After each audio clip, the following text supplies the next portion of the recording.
Vous avez déjà essayé de réparer votre vie avec du sparadrap, un café froid et une vieille gloire qui date de 1987? Non? Eh bien lui, oui, et spoiler, ça marche pas très bien. On continue avec les chroniques dépressives et aujourd'hui, j'ai regardé pour toi The Wrestler et j'ai pris une droite émotionnelle que j'avais pas commandée, un film qui sent la sueur, les néons fatigués, la nostalgie rance, bref, comme un lundi. On suit Randy the Ram, ancienne star du catch dans les années 80, poster, figurine, foule hystérique et aujourd'hui caravane, supermarché, séance de dédicaces dans des gymnases où même les chaises ont l'air dépressives, le mec est passé de légende au rayon charcuterie, violent, très violent. Son corps lâche, son cœur lâche, sa vie perso est en miettes, mais il continue à remonter sur le ring. Parce que descendre, ça veut dire accepter que c'est fini.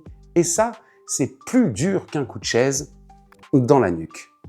Déjà, cinématographiquement parlant, c'est hyper malin. Darren Aronofsky, à qui l'on doit le sublime Requiem for a Dream, ne filme jamais le catch comme un spectacle. Il filme l'envers, les vestiaires, les parkings, les couloirs vides, les néons Lidl, les poches de glace. La caméra est collée au dos de Randy, toujours. On le suit comme un stagiaire son fatigué. On est plus proche du documentaire que du film sportif. On sent la transpiration, on sent les douleurs, on sent presque la pommade chauffante.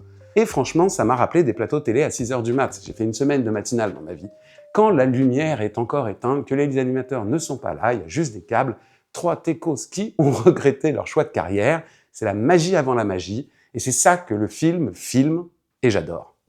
Et puis il y a Mickey Rourke, et là c'est pas du jeu d'acteur, c'est une autopsie. Le mec a la gueule d'un immeuble qui a pris la guerre, chaque ride raconte une erreur, chaque sourire est triste, tu le vois marcher, t'as déjà mal au dos pour lui, c'est pas une performance, c'est une confession.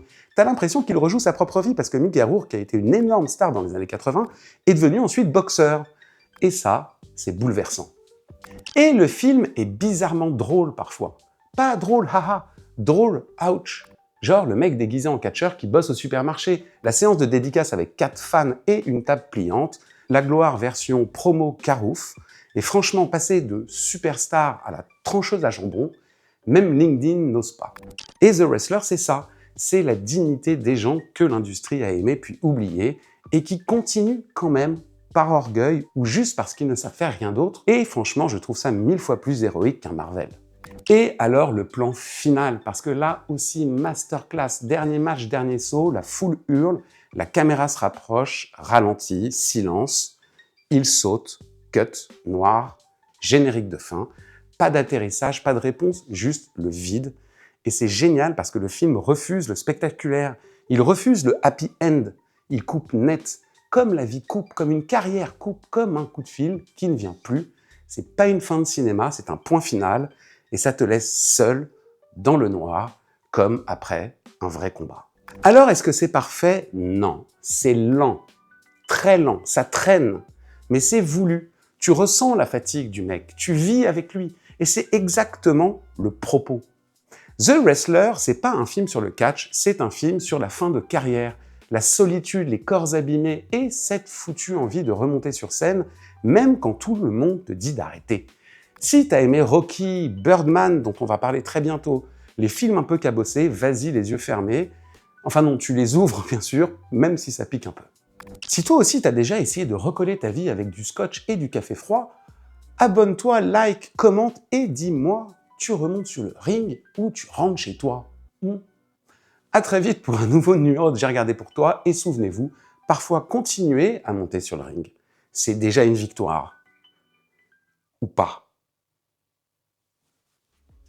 Putain, le clap. À très vite pour un nouveau numéro de J'ai regardé pour toi. Et souvenez-vous, remonter sur le ring, c'est parfois déjà une victoire. Ou pas. We dissect the profound. Lights, camera, we the best around.